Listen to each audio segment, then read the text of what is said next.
Dear Nagababu గారు, మీ సినిమాల కోసం ఎగబడే అభిమానులకి చాలా మంచి గిఫ్ట్ ఇచ్చారు, గొప్ప బిరుదులు కూడా ఇచ్చారు. ఏదో స్త్రీలను ఆ రెండు పదాలు అని శివాజీ ఏదో అన్నాడని చెప్పి అందరూ ఎగబడ్డారు, నోటీసులు కూడా ఇచ్చేశారు. మరి అటువంటి పదాలు, ఆ రెండు పదాలు మీరు పురుషుల మీద చాలా ఈజీగా వాడేచ్చా? ఇక్కడ ఎవరికి స్వేచ్ఛ ఉంది, ఎవరిది అహంకారం? అంటే పురుషులది పురుష అహంకారం అని, మేల్ చావనిజం అని పందులు కుక్కలు అంటారు. కానీ స్వేచ్ఛ నిజంగా ఎవరికి లేదు. పురుషుల్ని ఎవరు ఏదైనా అనేయచ్చు, ఏ మాటనే అనేయచ్చు, అదొక ఫ్యాషన్ ఇప్పుడు. సో స్వేచ్ఛ నిజానికి మగాడికి లేదు. మగాడు డిఫెన్స్లో ఉన్నాడు. ఎవరెవడో వస్తాడు, ఏదేదో మాట్లాడేస్తాడు, మొత్తం పురుష జాతి మొత్తాన్ని తిట్టిపోసేస్తారు. సో ఎగబడ్డం అంటున్నారు. ఆ ఎగబడ్డాన్ని క్రేజ్ అంటారు. పుస్తకాలు చదివారు కదా.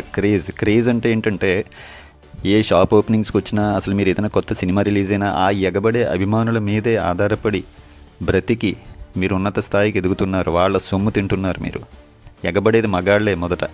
మీరు మగాళ్ళని పందులు అన్నారు. కాబట్టి ఈ సినిమాలు చూసేవాళ్ళు ఒక 10% మంది మగాళ్ళకి పౌరుషం వచ్చినా నెక్స్ట్ మీ సినిమాల మీద, కలెక్షన్స్ మీద విపరీతమైన ప్రభావం ఉంటుంది. అది వస్తే కానీ మీకు తెలియదు, ఎందుకంటే మీరు దాటిపోయారు. కానీ ఎంతోమంది సినిమాలు రాబోతున్నాయి. ఆ సినిమాలు ఇంకా చూడకూడదు. ఎందుకంటే మెగా అభిమాని కంటే ముందు మగాడుగా పుట్టిన తర్వాతే మెగా అభిమాని అవుతాడు.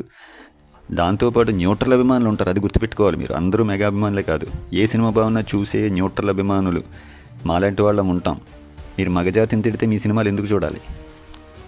ఎగబడ్డం అంటున్నారు. ఎగబడ్డం, ఆ క్రేజ్, మీలాంటి వాళ్ళ మాటల వల్ల పౌరుషం వచ్చి ఆ క్రేజ్ కనుక మీకు తగ్గిపోతే సినిమా వాళ్ళకి, మీరు సినిమా వాళ్ళందరూ కూడా దుకాణాలు మూసుకోవాల్సిందే. మీరు మగవాళ్ళని తిడితే ఒక్కడు స్పందించాడు ఇండస్ట్రీ నుంచి. ఎందుకంటే మగవాళ్ళంటే లోకువా, వాళ్ళ సినిమాలు ఎలాగూ చూస్తారు, వాళ్ళకి పౌరుషాలు ఉండవు. మీరు రేట్లు పెంచినా ఓపెనింగ్స్కి వచ్చేస్తారు. సో మగాళ్ళకి పౌరుషం రావాలని నేను కోరుకుంటాను. ఒక్క 10% మందికి కొన్నాళ్ళు సినిమాలు చూడడం మానేసి, అట్లీస్ట్ మొదటి వారంలో రేట్లు పెంచినప్పుడు థియేటర్లకు రావడం మానేస్తే మీ కలెక్షన్స్ ఆడవాళ్లే మీకు ఇస్తారు. అప్పుడు మీకు రియాలిటీ అర్థమవుతుంది, మగవాడి విలువ అర్థమవుతుంది. మీరు బ్రతికేది వాళ్ళ క్రేజ్ మీదే అని అర్థమవుతుంది. క్రేజ్ తగ్గిపోయినప్పుడు, మీరు ఎగబడుతున్నారు అనగానే పౌరుషం వచ్చి మీ క్రేజ్ తగ్గిపోతే, పుష్ప సినిమాలో అన్నట్టు మీరు నడి రోడ్డు మీద నిలబడినా కూడా గుర్తుపట్టదు. ఇది మీరు తెలుసుకోవాలి. మీకు చాలా లోకు అయిపోవటం వల్ల, అలాగే మీరు ఎలక్షన్స్ ర్యాలీస్లో మీరు రాగానే చుట్టుముడతారు పిచ్చోళ్ళు. పాపం ఏదో ఎలక్షన్స్ మీ వెంట పరిగెడతారు, మీ చుట్టూ క్యాంపెయినింగ్ తిరుగుతారు, ఒక్కోసారి ఎగబడతారు. సో వాళ్ళని మీరు మనసులో పందులు కుక్కలు అనుకుంటున్నారన్న విషయం పాపం వాళ్ళకి తెలియక మీ చుట్టూ తిరిగారు.